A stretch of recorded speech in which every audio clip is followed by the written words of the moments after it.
Frid och shalom vänner och välkomna till den 3 februari.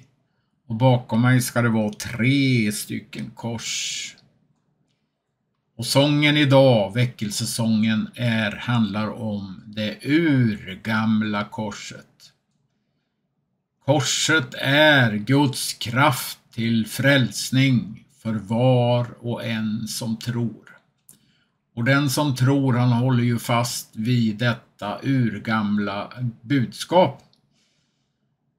Och det är ju högaktuellt då att lyssna till ett budskap som vi har klippt ut härifrån TV7 Israel. Och ni som kan det profetiska ordet ska lägga märke till hur man här börjar tala om säkerhetszoner, internationella styrkor. Och ni som vet vad som händer där nere just nu vet ju att halva världen, hållt att säga, är ju på väg ner med stridsfartyg och flygplan och allt vad det kan vara. Och man vill ju upprätta då en fred mellan Palestina och Israel, palestinierna och Israel. Det vill man ha en tvåstatslösning, och som vi har sagt tidigare, det kommer ju att handla om vem ska garantera Israel en fred om inte internationella styrkor? Vad skulle det annars vara för något? Det är det man pratar här om, och man kommer ju inte att nöja sig. Man kommer ju absolut inte nöja sig med bara Gaza, det förstår ni ju, när Israel har röjt ut här, utan nu kommer ju profetierna troligen att uppfyllas, så kommer ju nästa steg då. Och det är ju Jerusalem, kommer man ju genast att börja snacka om. För att annars kommer det inte att bli något fredssnack överhuvudtaget. Ska vi gissa på ett interimsavtal då som End Time Ministry talar om? Alltså man bestämmer då att från och med den här tidpunkten så har ni 7 år till exempel på er att avgöra Jerusalem-frågan. Och det står ju i skriften att Jerusalem ska bli en tung sten och en berusningens kalk för alla folk. Vilket bråk det är om den staden. Har ni varit i den staden så vet ni ju att det finns en otrolig spänning där, alltså. Käre Gud. Det är världens centrum alla gånger. Så fort det händer någonting där så blir det ju världsnyheter med en gång. Nu ska jag läsa en artikel här ifrån en kille som heter Hillel Fuld.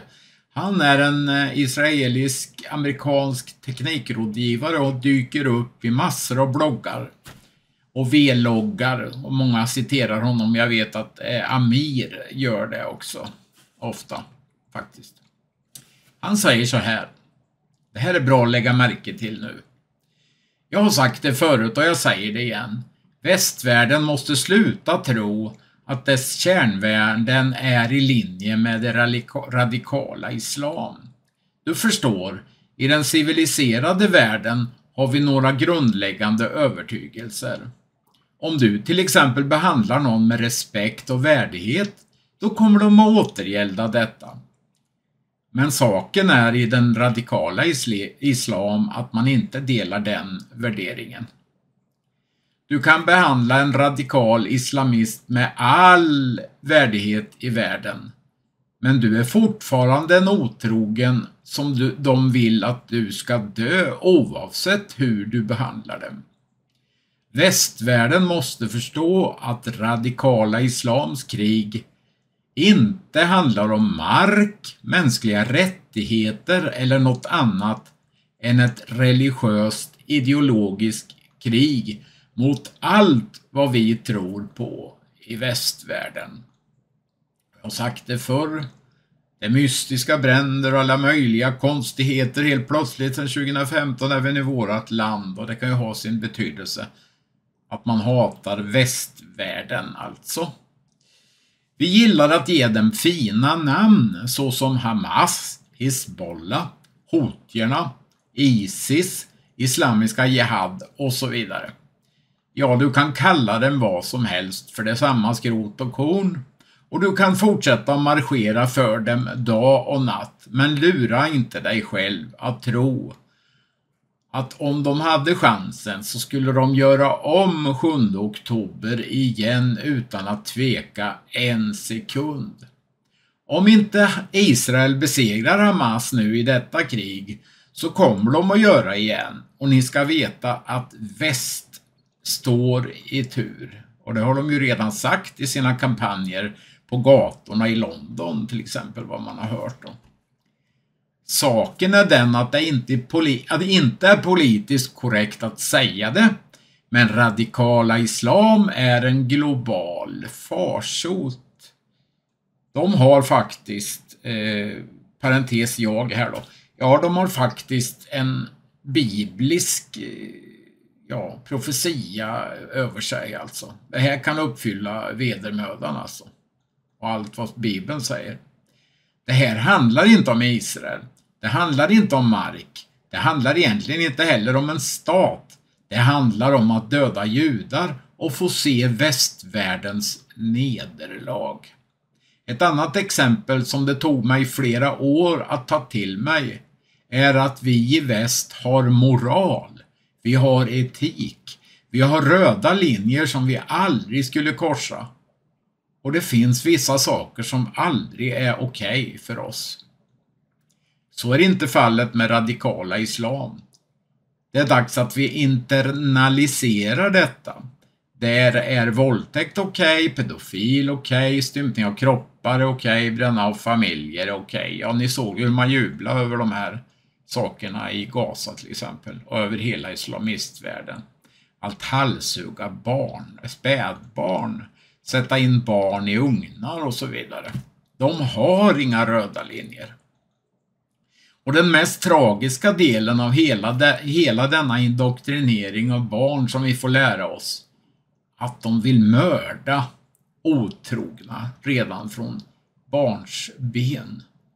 Det går inte att sluta fred med en ideologi som anser att du inte har rätt att existera. Det är verkligen dags att västvärlden förstår att det är både löjligt och farligt att ta deras värderingar och applicera dem på den radikala islams värld. Ja, det är det vi försöker att göra. Det går inte. Precis som James Cadiz sa, vi har inte en chans om vi inte förstår mentaliteten som råder i Mellanöstern. Här åker vi västerlänningar ner i en helt annan kultur och tror att vi kan lösa saker och ting som vi inte har en aning om. Och jag glömmer aldrig när Amir sa för ett tag sedan då: sluta lägga i, låt oss sköta det här, vi vet hur man gör det. Då menar han vad han säger. Han menar alltså att det går inte att hålla på och dalta med de här utan de ska mötas med makt. Ja.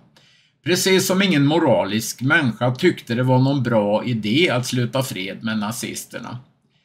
Precis som alla förstod att Tyskland sedan måste avnazificeras, även om det innebar många oskyldiga liv som gick förlorade. Så gäller samma sak för samhällen som styrs av radikala islam. Titta nu hur det ser ut i London till exempel. Tror ni de kommer att backa och bli gulliga helt plötsligt? Eller kommer de att fortsätta göra ännu mera terroristhandlingar? Ja, jag tror på det senare. Han fortsätter här, det går inte att fixa det. Det finns inrotad i dem innan de ens kan prata. Nu är det dags att vi slutar tala vårt språk och börjar tala deras som de förstår. Detta är det enda sättet för oss att bekämpa den farsot som radikala islam utgör. Fara alltså.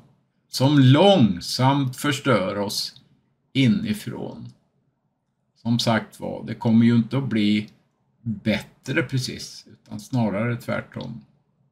Gud välsigna nu, så ser vi på det här Israel TV7 och så titta i Joels bok på profetierna, där ska ni få se något intressant. Alla folk ska han samla neråt där, och det håller han ju på med, eller hur? Han drar ju kungahjärtan som vattenbäckar, står det.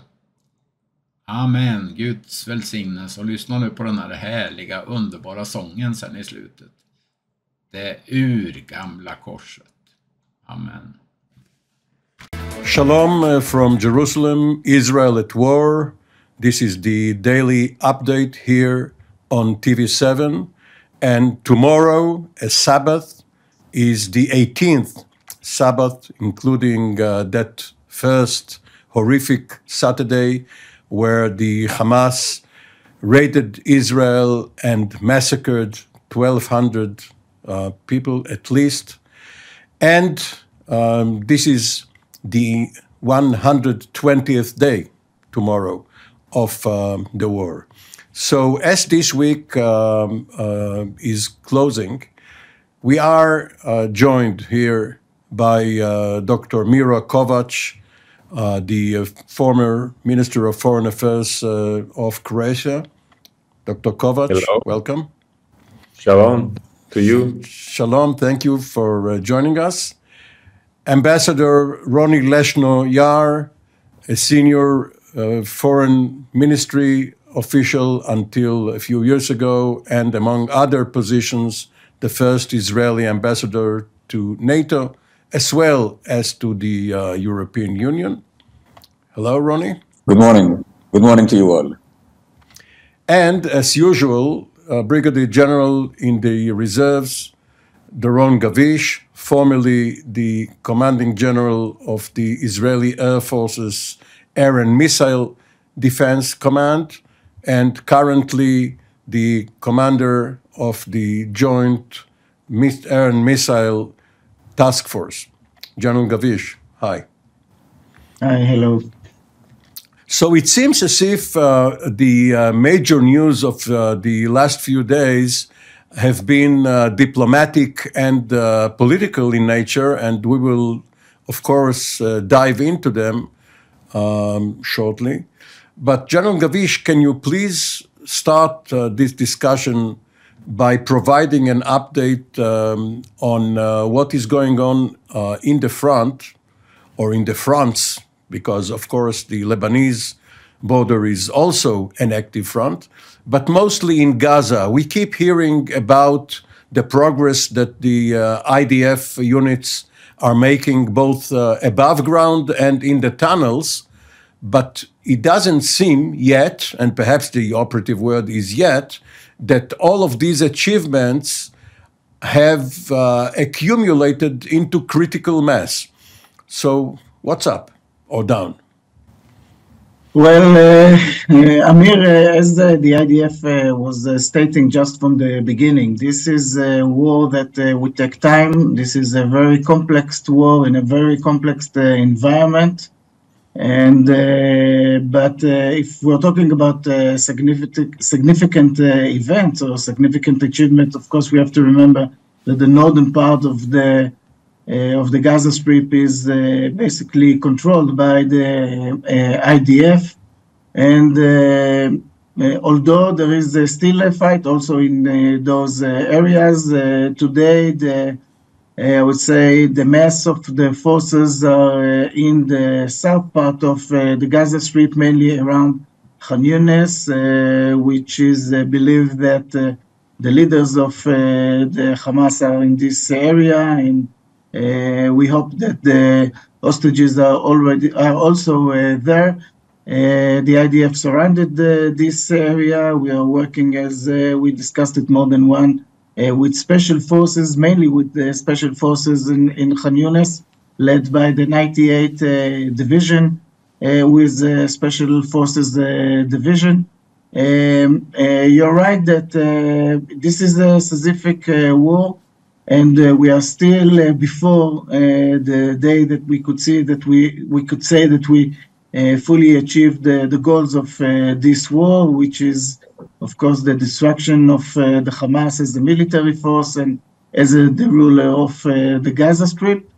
The other thing that we could say of what we are seeing is that the Hamas is moving from a very organized, kind of military, although it's a terrorist organization, but with the military capabilities in some extent.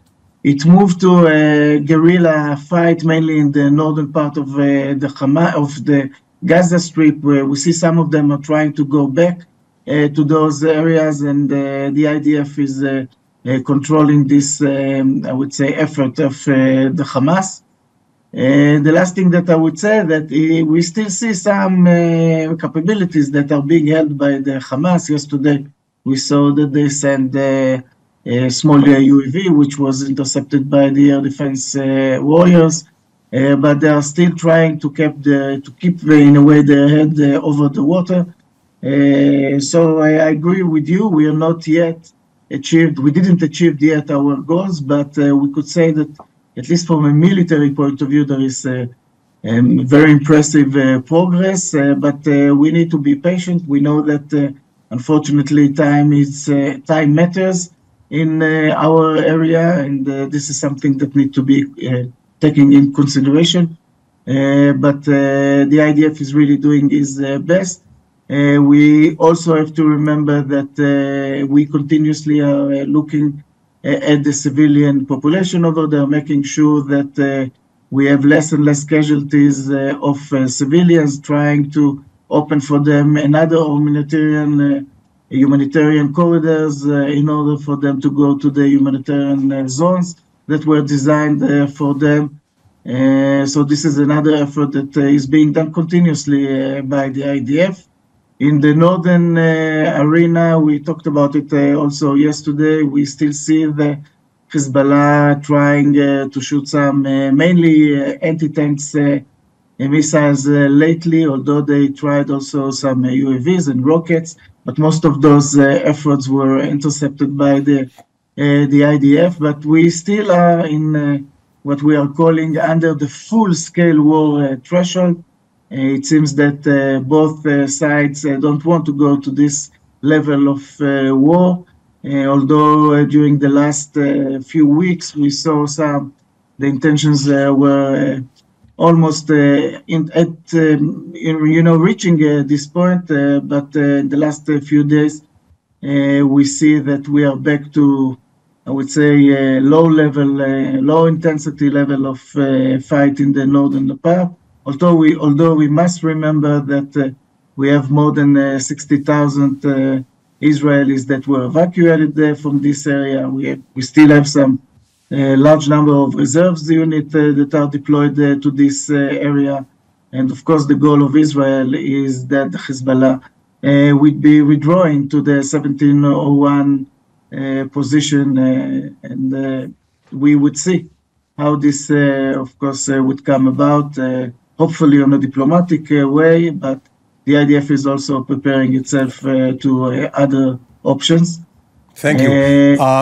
And this is for now. Dr. Kovac, we will get to the American side of the house and perhaps the United Nations derivative thereof, UNRWA and the Security Council with Ambassador Leshno Yair soon. But could you please tell us how is this war, as it is entering its 5th month soon? And yes, we know that you in Europe have a 2-year war going on, Russia against the Ukraine. But in your own country, Croatia, which is generally considered pro-Israeli, except perhaps for your president, who is less so, in Croatia, and Croatia is a member of both the EU and NATO, how does the war seem to you to be going? Is there impatience, indifference, support of either side? So in Croatia and in the European Union, generally speaking, I would say that there is a clear understanding that Israel has the right to protect itself, that the threat coming from Hamas has to be neutralized. And that's why there is, I would say, a lot of patience when it comes to the Israeli operation in Gaza. So in a certain way, no one would say it openly. It is, people expect Israel to neutralize Hamas in the Gaza Strip. Okay, that's the basic idea. No one will say it openly. I'll say it openly. And then, of course, the idea is what comes next. How will we organize the coexistence of Israelis and Palestinians in the Gaza Strip and in the West Bank? That's the basic idea. And in the European Union, we would like to have, that's the overwhelming position, a two-state solution. But honestly speaking, the power does not come from Europe, does not come from the European Union. The power for finding a solution lies in the US. And in the US, as you know quite well, there are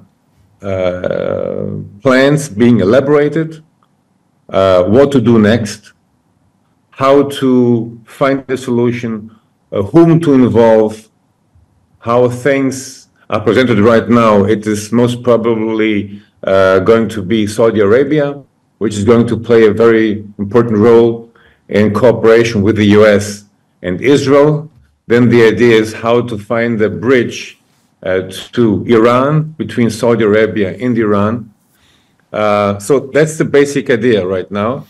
And I think that there will be in the near future a solution. The Americans know and they feel that they have to be engaged. They cannot escape from their responsibility in the region. They are bound by the partnership with Israel, and they are compelled to support Israel, as Israel is compelled to have support from the US. In the same manner, the US is compelled to support Israel. So the US has to stay engaged, will stay engaged. And now the thing is, how will it work out? What's going to be solution? Will it be Saudi Arabia? And will Saudi Arabia be strong enough to be the main broker with the US and Israel to find a solution towards Iran and towards other powers in the region? But as a veteran of former Yugoslavia and actually part of not a two-state solution, but perhaps a half a dozen, right? Croatia, Serbia, Slovenia, Bosnia, Herzegovina, Kosovo, Montenegro. Is it workable? Can peoples who have been at each other's throats for so long, with different national and religious identities, can they coexist? So first of all, what I did, I presented to you the overwhelming feeling or the expectations of the main dignitaries in Europe. This is how people think. I'll try to be very frank. This is what the thinking is. The thinking is what I said to you. So can the peoples coexist?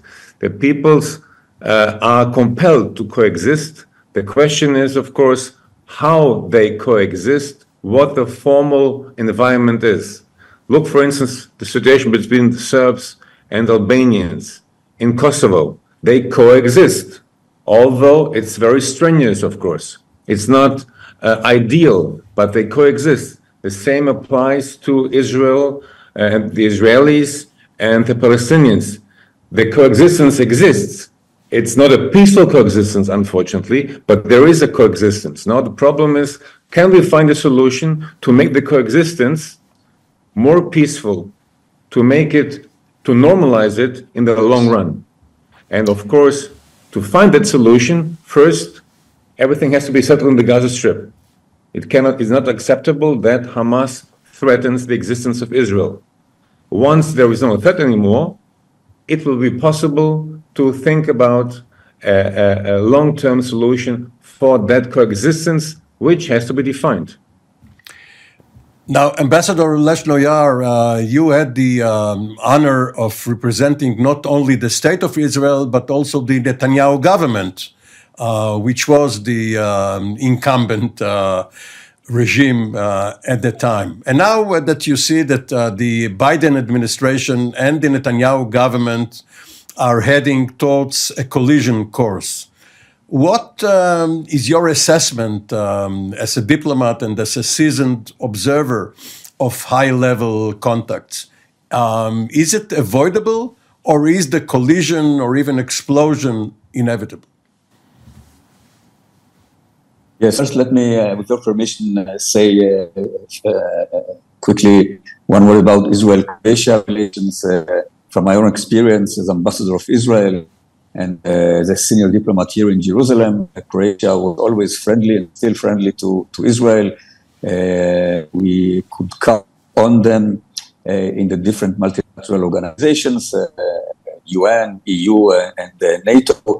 I have many good friends in the Croatian Foreign Ministry. I will name Pierre Shimonovic and Matos Krabalov, who are fantastic diplomats. We appreciate Croatia's support for Israel.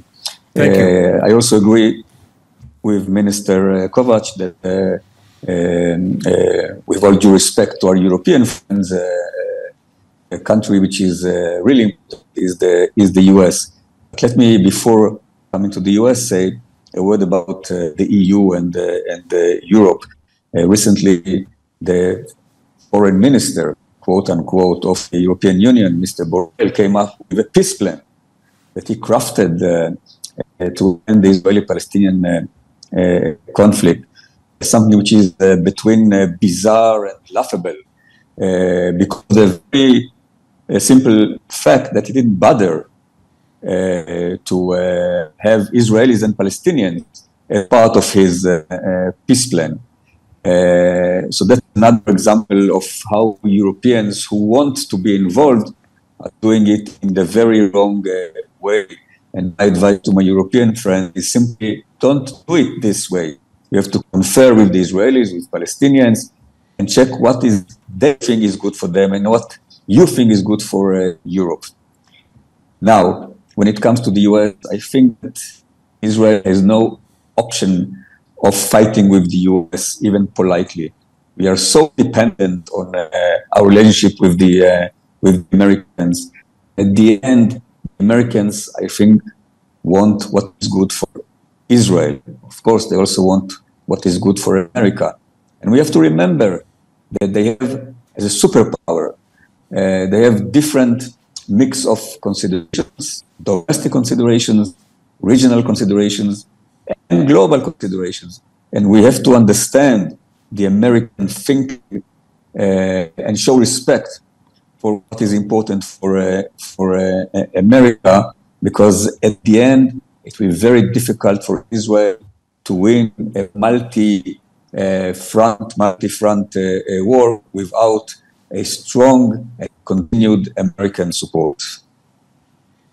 Now, regarding the current formula which is being talked about and which supposedly is going to tie the normalization with Saudi Arabia and the common front against Iran with some pacification, at least, if not resolution, of the conflict in Gaza and the revival of the Palestinian Authority. Is that going to be packaged to your mind in some neat doctrine or proposal?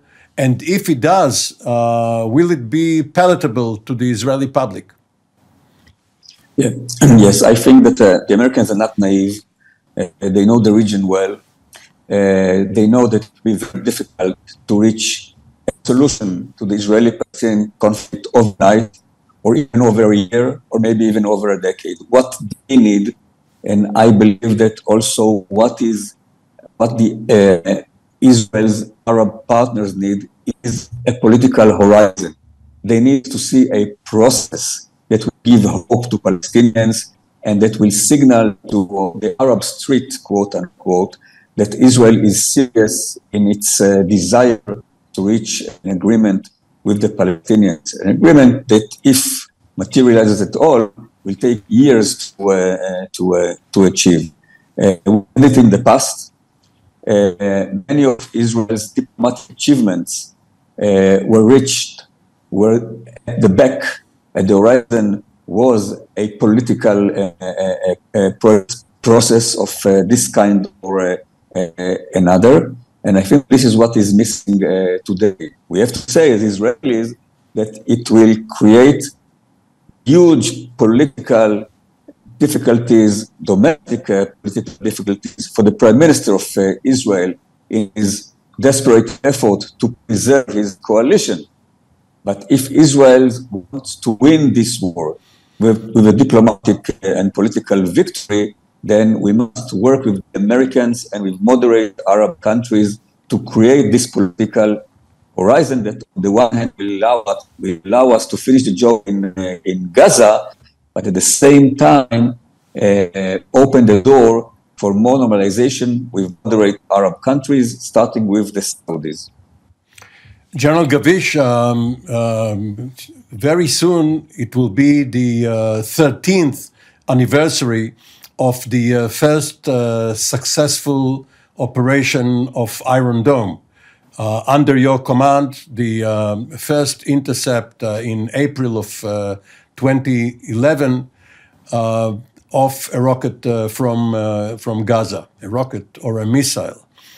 But in the intervening years, the arsenal at the disposal of both Hamas and Hezbollah, not to mention Iran, but this is of course for other items in your own arsenal of missiles, has grown so much that it seems as if Israel is dependent on both the financial aid of the United States and of the production lines of the joint American-Israeli plants producing the Tamir, the interceptor for Iron Dome.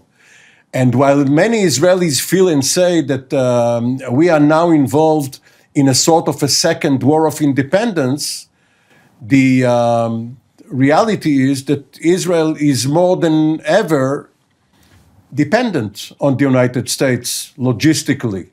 Or is it wrong? Is this impression too superficial?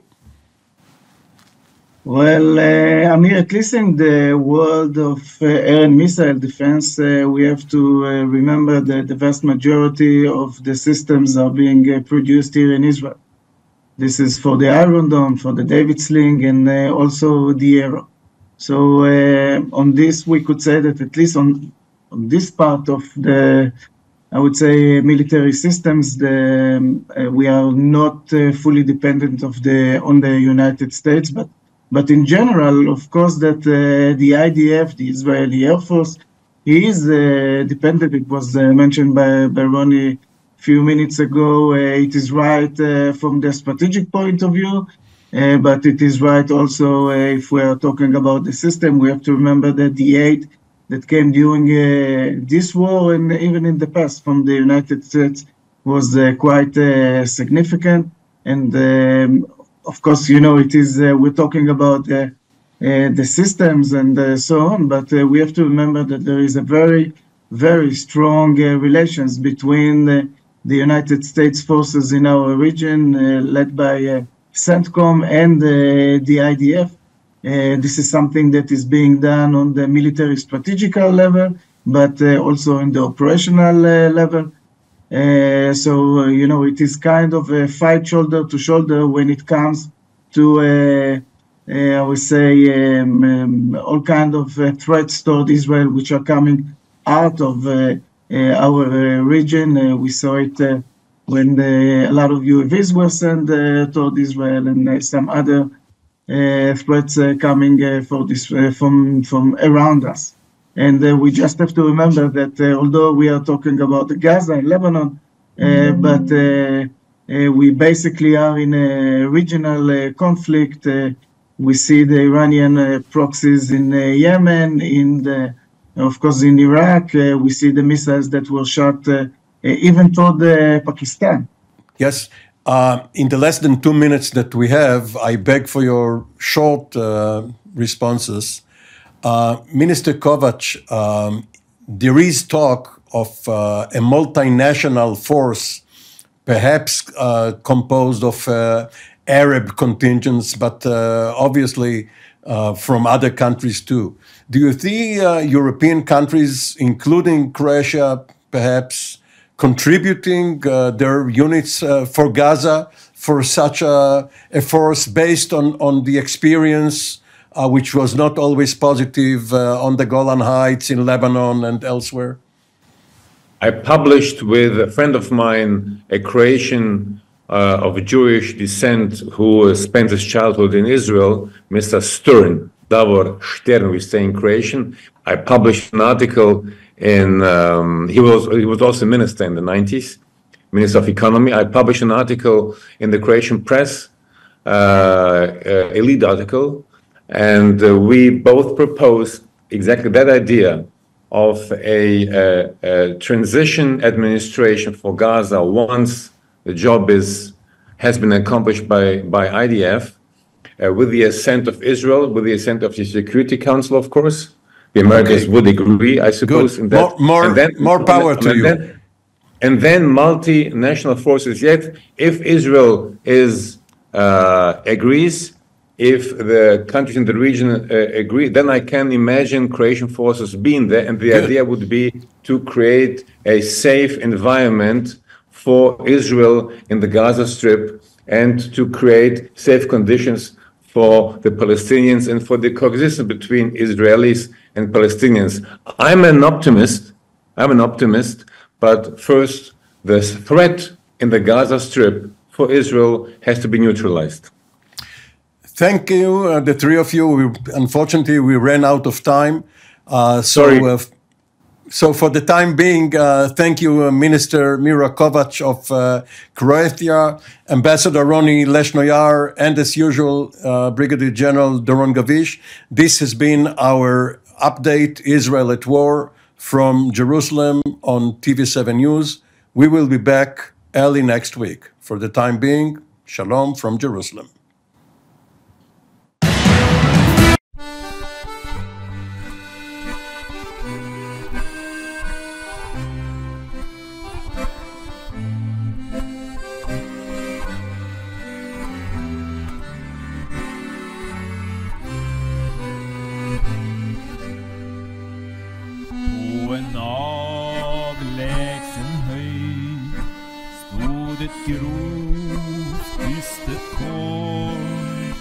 Symbolen av smärta och skam.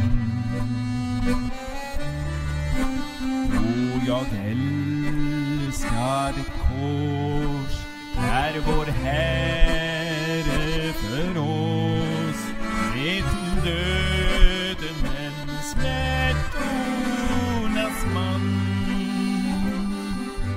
Och jag vill älska ditt urgamla kors.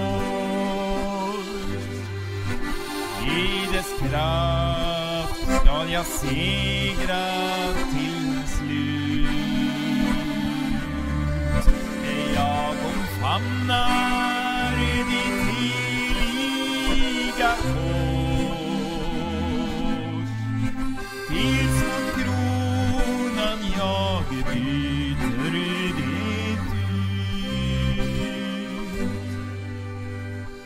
Och ditt gamla kors är tilldragande blått, fast höljt ut av världens förakt.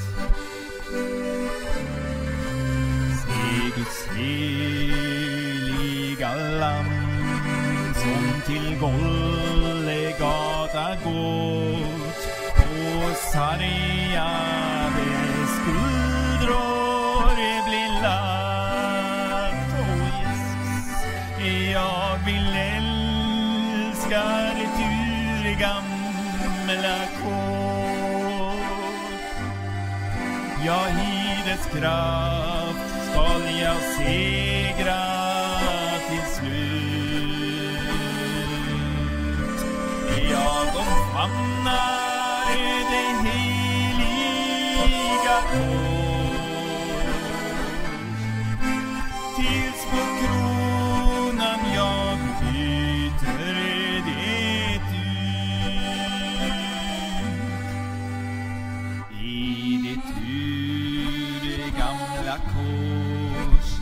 av Guds blod färgat rött, ja, en underbar skönhet jag ser.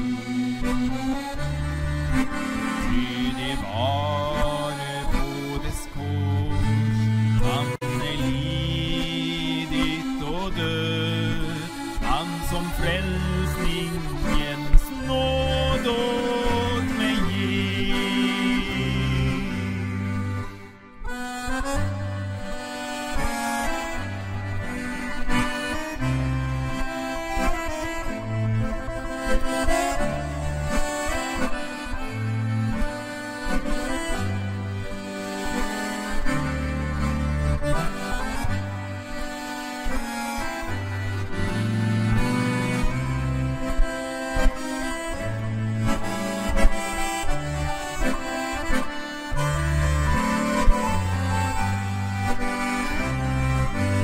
Jag vill älska ditt urgamla kors. I dess kraft skall jag segra till slut. Jag omfamnar ditt heliga kors. Tills mot kronan jag byter det ut. För det urgamla kors jag är trogen och glad. Nu bära vårt skymf och förakt. Tills han kallar en dag mig till himmelens stad, för att dela hans ära och makt. Jag vill älska ditt urgamla kors. Ja, i dess kraft ska jag segra till slut. Jag omfamnar detta heliga kors. Tills på kronan jag byter det ut. Jag vill älska ditt eldgamle kors. Till dess mäktige famn vill jag fly. Jag vill klynga mig fast till dess fot. In till kronen jag får